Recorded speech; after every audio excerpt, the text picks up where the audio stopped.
Samuel Langhorne Clemens, commonly known as Mark Twain, may be to this day the quintessential American writer. Many popular internet quotes are misattributed to him, to the point that even the misattributions have become a joke. Sometimes I get surprised when I learn a quote I think of as a Mark Twain quote really is a Mark Twain quote. Quoting and misquoting Twain has been a great American pastime from when he started writing professionally in 1865 to when his cousin fell ill in 1897, sparking false rumors that it was Twain himself who was on death's door, although he never really said, rumors of my death have been greatly exaggerated, to when he really died in 1910, which he really did predict based on the return of Halley's Comet that year, even though that's one of those things that sounds like it should be a myth. All the way to today.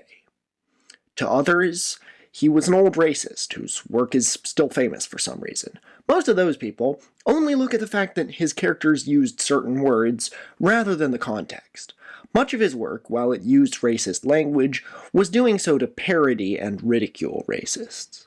But those aren't the only topics Clemens would poke fun at during his life. He took jabs at politics, tourists, advertising, religion, economics, and to be honest, if I were to list everything he ever wrote about, we'd be here all day. Now, what if I told you somebody tried to adapt Mark Twain's work as a kids' movie? I don't just mean The Adventures of Tom Sawyer, a classic of millions of American childhoods, and its proto-young adult sequel, Huckleberry Finn, though those are in the movie. I mean some of his lesser-known adult stuff from later in his life, when his work became dark and philosophical and preoccupied with notions of God and Satan and the nature of evil. That's in a kids' movie. The people behind this film were Will Vinton, a filmmaker and claymation pioneer from McMinnville, Oregon, and Susan Shadburn. The movie was called The Adventures of Mark Twain.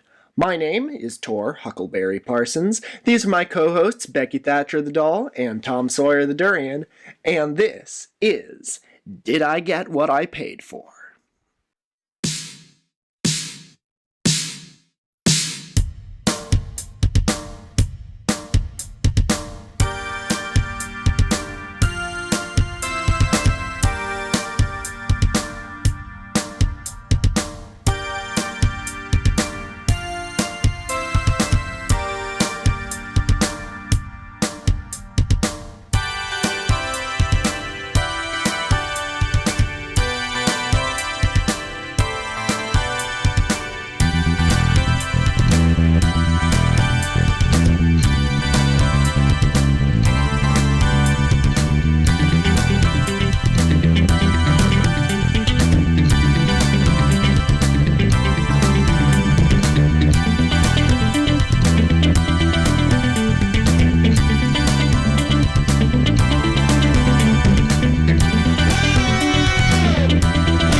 Okay, I think I fixed it.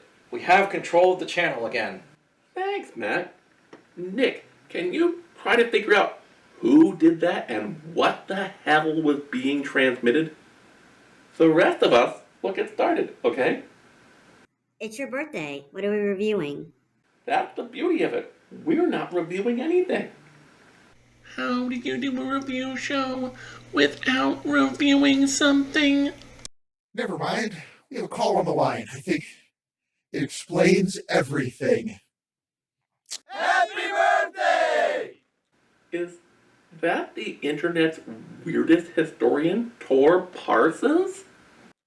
Yeah, you wrote an episode of Tor's Cabinet on Ebola Reston for me, remember? Between having my house blown up by Godzilla and being stuck in the transporter's pattern buffer for weeks, I'm still not quite right in the head. Nick, put a link down in the description. You can't make him do that. I can't even make him do that. I can't, because Nick, Ralph, and Xylo sent me this birthday party invitation. A friend of the channel card? This card says I can. You better hope the film geek doesn't find out you have that. Yeah, we gave him one. Anyway, Jollibee Thimble and I thought we'd start your birthday special off with the perfect gift. What's that? A history segment people will actually want to watch. Ouch. I do have one question to ask. Jess, did you pick this movie on purpose? I thought, finally, I'm guesting on someone else's channel. I won't have to talk about Oregon. I know how you feel. After the Ape Man, I said I'm never gonna talk or write about monkeys for a video ever again. No way in hell, not gonna happen. Then I pitched that script to you, and what did I end up writing about? Monkeys. And don't get me started on the Flintstones. I made a few jokes about the Great Gazoo in a few of my early solo videos, and now I'm going to be stuck reviewing something related to the modern Stone Age family from now until the day I die. Or the way AI is headed, decades after I'm dead and buried. One more thing before I go. This whole Mark Twain stuff has gotten me thinking, maybe I should do a story on Emperor Norton, or the Molokai Bay leper colony, or maybe the weirdest lost media case there is, the wax cylinder of his voice. It's too bad I don't know someone who's spottily employed and loves all things Mark Twain. Anyway, I gotta go. I'm working on 5 videos right now, including one about the myth of the kid whose science fair project got dihydrogen monoxide banned from his town's water supply. Wow. We had an actual big-name YouTuber as a guest. Yeah, Tor's a good guy. Even if he does talk to his toys. At least you talk back. I'm going to update the firewall on our communication system, just so we don't have any more interruptions.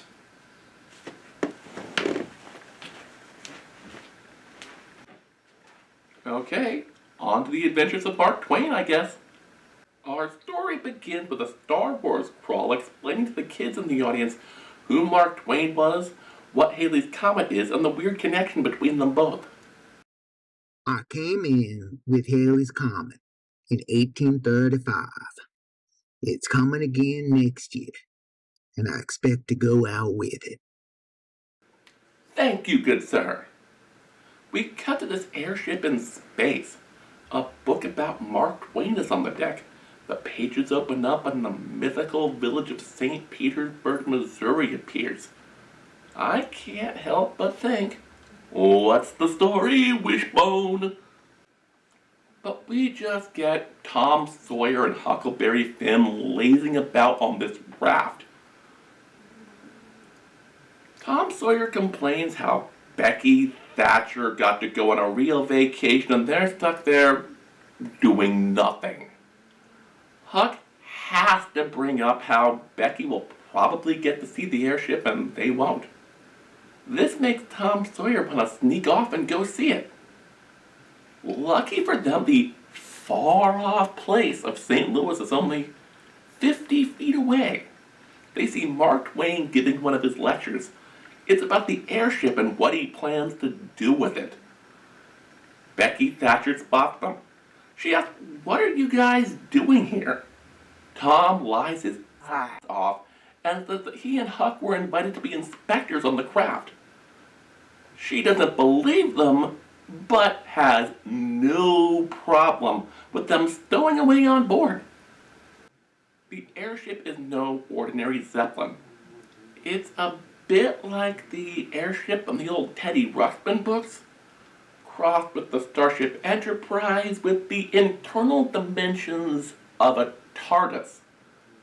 So of course Becky sneaks on board with them. Mark Twain spots them. He knows exactly who they are. The only reason he doesn't throw them off then and there is that they remind him of departed friends and loved ones. Instead, he unties the rope. The kids ask, "Are we supposed to be taking off?" He says, "Yep." The kids ask, "Where are we going?" He says, "The comet." In spite of thinking that going there will kill them, the kids are totally down with that. They ask, "How do you know how to fly this thing?" He tells them the truth. Before he was a writer, he was a riverboat pilot. Then he gets distracted by the boy's pet frog. Which brings us to our first story within a story, the celebrated jumping frog of Calaveras County, which is only appropriate since it was Mark Twain's first major published work. Our story within a story begins with Jim Smiley. He's got a trained frog, a serious gambling problem, and he doesn't like to lose. He comes across a rando on the road. He bets him that his frog can outjump any frog in the county. The stranger says, "I'd take that bet, but I don't have a frog." Smiley is stupid and leaves his frog unattended while he goes to find another one. The new guy feeds his frog. And the whole town wants in on the action. I bet you can see where this is going. And if you can't, you should check out this story and other great books at your local library.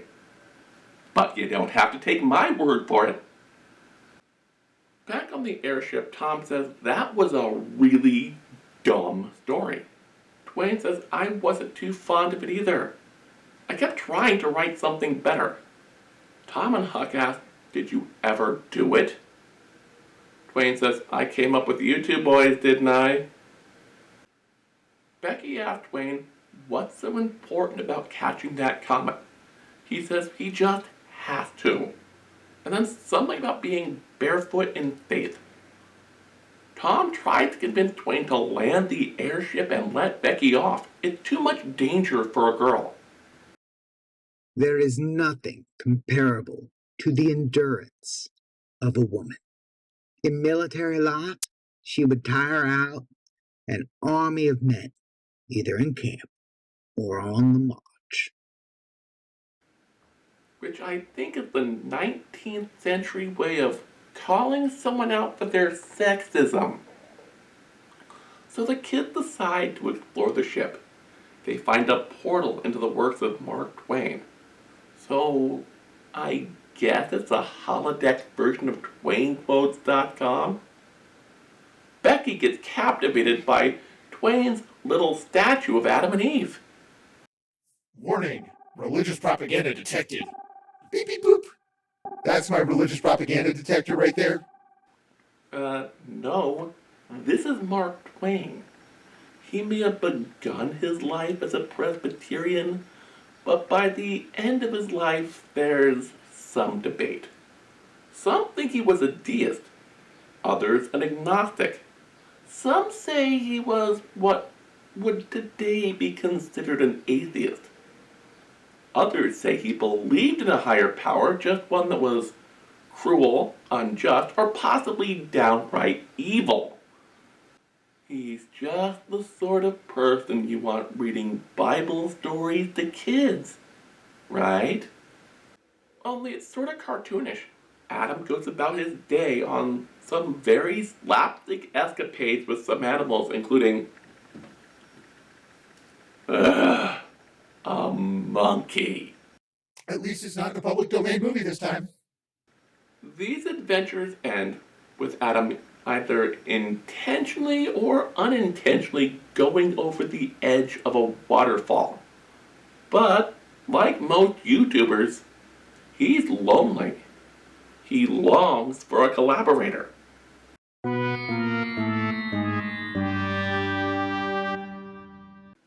Enter Eve. They have the world's literal first meet cute, unsure what the other even is. Eve thinks Adam could be vegetable, mineral, or even architecture. Adam finds Eve annoying and goes back to lazing about in the pond. Unlike in the biblical account, it's Eve who names everything.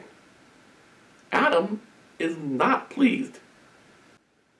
They become angry sitcom neighbors.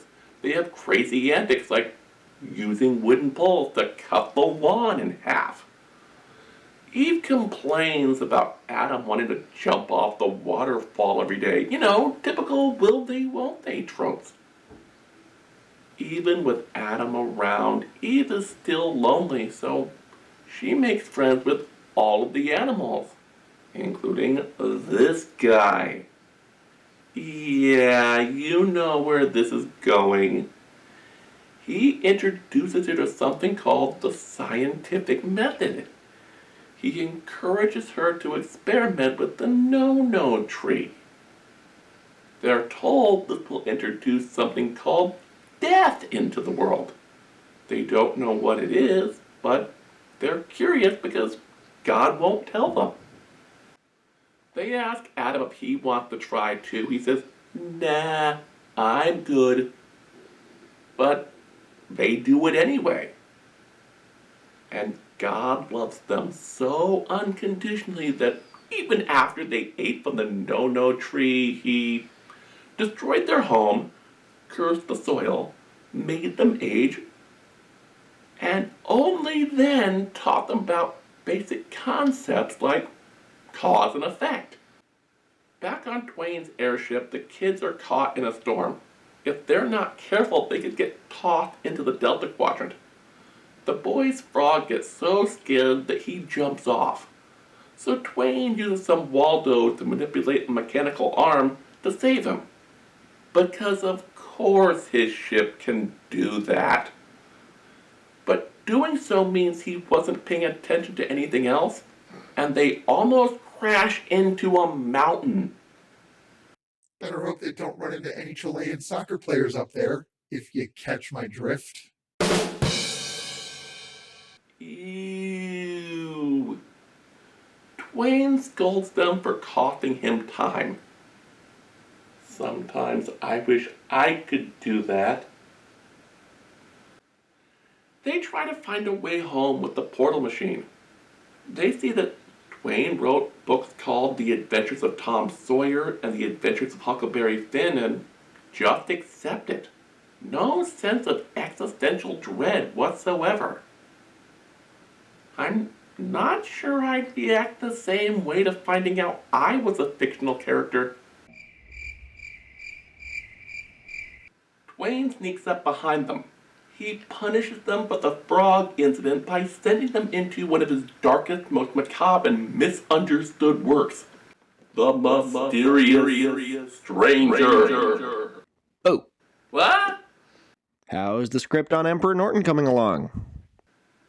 It's my birthday. I don't even want to be making this video, let alone work on one for someone else's channel. I'll have an outline for you in a week and a half. 2 tops. Promise. Okay. I'll catch you later at the wrap-up sketch. As I said, nice guy, but a little strange. You calling someone strange? I never thought I'd see the day. God damn it, Tor. I just patched our security. Wayne in fact wrote many drafts of The Mysterious Stranger, and one of them was indeed the 5th book in the Tom Sawyer and Huckleberry Finn series, which this one draws from quite heavily. This body without a head holding a talking opera mask asks them their favorite fruit. And they appear out of nowhere like he's some sort of celestial DoorDash driver. But he acts like anyone could do it. The kids ask, "What are you?" The stranger says, "An angel." "Pleased to meet you. Hope you guess my name. But what's puzzling you is the nature of my game." In all seriousness, it should. He has to make figures out of clay. He brings them to life, and then he kills them. So he's playing The Sims?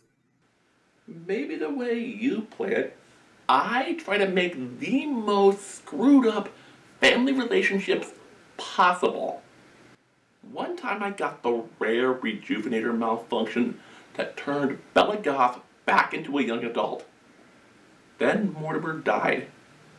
In grief, both Cassandra and Alexander started hooking up with Heather Joyford, who happened to be Cassandra's ex-boyfriend Kyle's sister. Kyle found himself doing yard work for the Goths, and eventually other chores, including, making the bed for Bella. So, no, what gets me is that the stranger does all these barbaric things, but thinks we humans are the mentally diseased ones. The kids rightfully call him evil. The angel says he doesn't even know what the concept is, which means, despite all of his claims to be Satan, that might not be the case. He might in fact be God. The one envisioned by Friedrich Nietzsche, or maybe the one played on TV by John Delancey. Becky, Tom, and Huck are rescued by a repentant Twain. They tell him, "We want to go home." He shows them the portal back to the adventures of Tom Sawyer. They get attacked by, let's just call him Racial Slur Joe. So they head back to the safety of the ship. They ask him, "What was all that for?" He apologizes and walks away. Tom has had enough. He says it is past time for them to hijack the ship. His friends would be safe, he'd get famous in the headlines, and Mark Twain could get some much needed therapy. It's a win all around. Down in the bowels of the ship, Mark Twain ominously plays the organ while the statues around the room writhe in agony. Whether this is because he's some sort of necromancer or just worse at playing musical instruments than I am, I don't really know. The kids rest up for the night as they cruise through space. The next morning, as they're flying over London, they pretend to learn to pilot the ship. They're really learning everything they need to know to sabotage it. Don't you mean sabotage? You say sabotage. I say sabotage. Sorry, second to last Star Trek joke this episode, I promise. At this point, the kids have to find Twain in order to instigate their plan. The portal machine takes them to his darkest works, some of which have yet to be published in full even today. They tie him to a chair and then go up to the bridge. But Mark Twain is already there. He says, "Oh, him. I'm me, he's me, wibbly wobbly, timey-wimey. You kids have nothing to worry about." Tom says, "You do know that comet is gonna kill us, right?"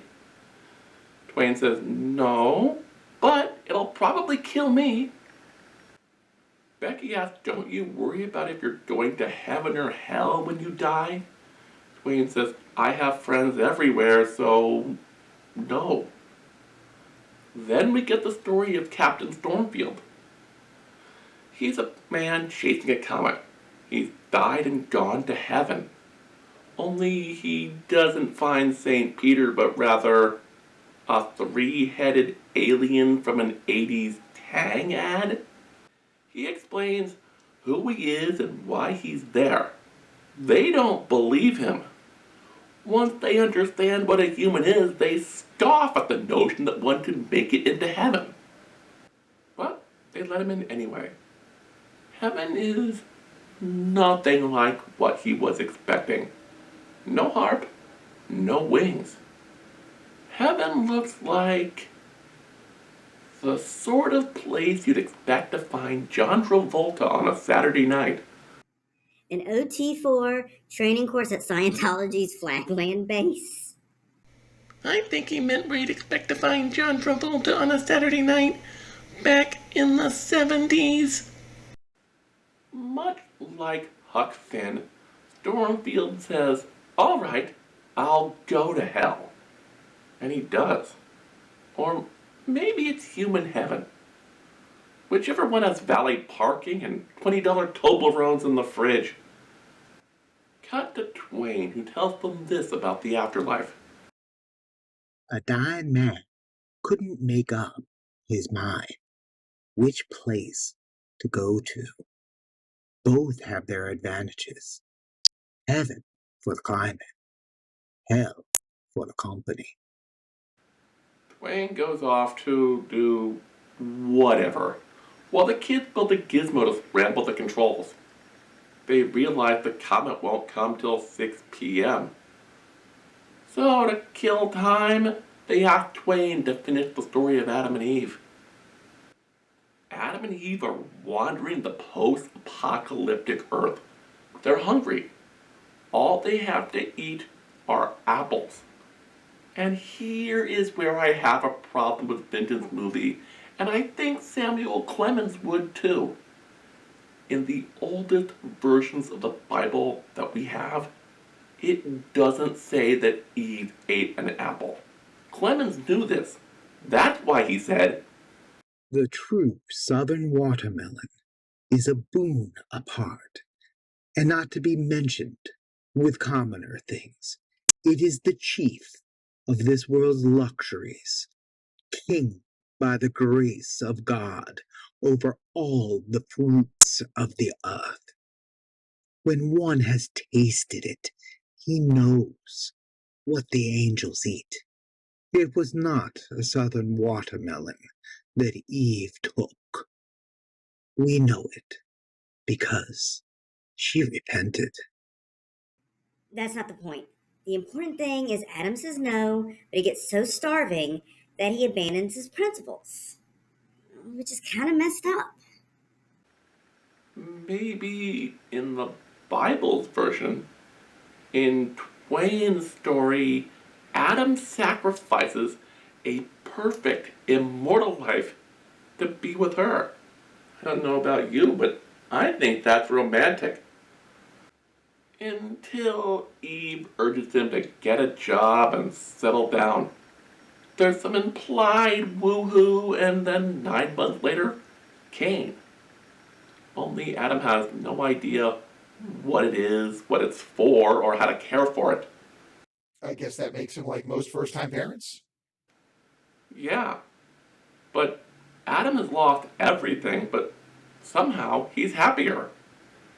After all these years, I see that I was mistaken about Eve in the beginning. It is better to live outside the garden with her than inside it without her. After that comes Abel. But this is a kid's movie, so we skip that story. Adam and Eve have a zillion more kids, which I guess solves the whole where did Cain and Abel's wives come from problem in a very ick way. We flash forward to Adam and Eve growing old and dying. Much like in the beginning, Adam is alone. It's like Pixar's Up, only more tragic because you realize Twain was never really writing about Adam and Eve. It was the story of himself and his wife Olivia. Becky is the only one to realize it. Maybe because, much like Eve, she too was based on Olivia Clemens. She says, "Oh, that's why you've got to meet that comet." He nods and says, "And once I'm gone, the ship is yours." The kids go, "Oh." But their trap goes off. The ship goes haywire. Clemens is pissed. Now they have to find a way to turn on the backup systems. But none of them can reach the controls, apart from Homer the Frog. They get him to jump there, but he refuses to tech the tech. So they're all gonna die. The other Mark Twain gives them a nudge, but they miss the comet. Dark Twain tells them they still have one chance. They can jettison all the dead weight, turn on all the thrusters, and go to ludicrous speed. The ship practically blows itself up in the process. We're talking a rear-ending a Ford Pinto level kaboom. The two Twains come face to face. The kids tell the real Twain that they should stop him from joining him in the comet. Twain says, "No, I realize now that I am as much him as he is me. If I am to go with the comet, then so must he." Then we get the twist. The man in white is not Mark Twain. He's Samuel Clemens. The man in the black suit is Mark Twain. Not that it matters, since they transcend mortal existence like in 2001 A Space Odyssey. And the kids take the ship. Do they head home? Maybe. Or maybe they head to the second star to the right and straight on till morning. And that's it. That's the movie. Yes! Discovering Mark Twain's writing at 12 years old was eye-opening. He was the first classic writer I fell in love with because he truly understood what it was like to be a little boy. While I started with Tom Sawyer, I think that Huckleberry Finn is his best work of fiction. Tom Sawyer is an entertaining and comical tale, but Huckleberry Finn has all the humor of the first book, but has a lot more to say about the nature of people and the need for personal and social growth. But I didn't discover him through English class. Oh no! I first saw this movie as a family film on a local DC area TV station when I was 8 years old, feverish and passing in and out of consciousness while recovering from chickenpox. The next day I was well enough that when it re-aired on a Baltimore station, I watched it again. That's how much I loved it. The more Twain I read, the more I love this movie. I have seen many, many attempts to bring his work to the screen, and this one has something unique. The claymation? No. It's the only one that captures the spirit and essence of Samuel Clemens' work without cleaning up the dirtiness of it too much, or sugarcoating the almost heretical ideas the man had. And it did it in a kid's movie. In other words, it's the only one that doesn't suck. Yeah. We got you something for your birthday. What? Chocolate milk and ho-hos. Sorry, I checked the 7-Elevens and the 8 closest dimensions. They were all out of Yoo-hoo. Ho-hos. Oh.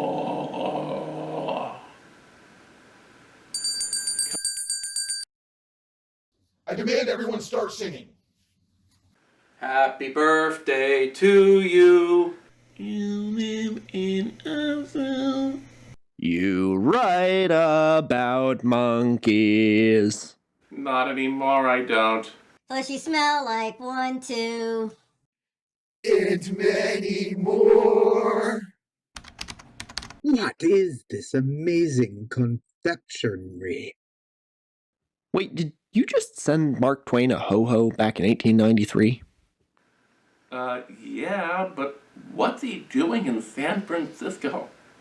Apart from maybe Chris Chan, there are few people whose past movements we can track as well as Samuel Clemens. He was nowhere near San Francisco in 1893. The only explanation I can think of is that time-traveling aliens have dragged him into a conflict that ends with archaeologists finding Brent Spiner's severed head. So what? 500 years later, LeVar Burton can reattach it, tap the switch on his shoulder, and he'll be good as new. Winona, mother of James, there are 2 of them now. Only one of them is younger and more handsome and better traveled. Jess, please don't write another video for this guy. I don't want him coming back. But I really got to stretch my creative muscles on that project. And which one of us invited him to this party in the first place? Um, Well, I guess that about wraps things up. You forgot to open your birthday present. Aw, you guys didn't have to get me anything. I wonder what it could be. Homicide, Life on the Street, the complete series? I already own seasons 1 through 5. Look, Jess, I'm not trying to spend a lot of money here. Getting you just the 2 seasons and the movie you don't already have would cost $80, and this was only $40. It includes the Law and Order parts of the crossover. Why did you get me this? You'll find out in our next 3 episodes.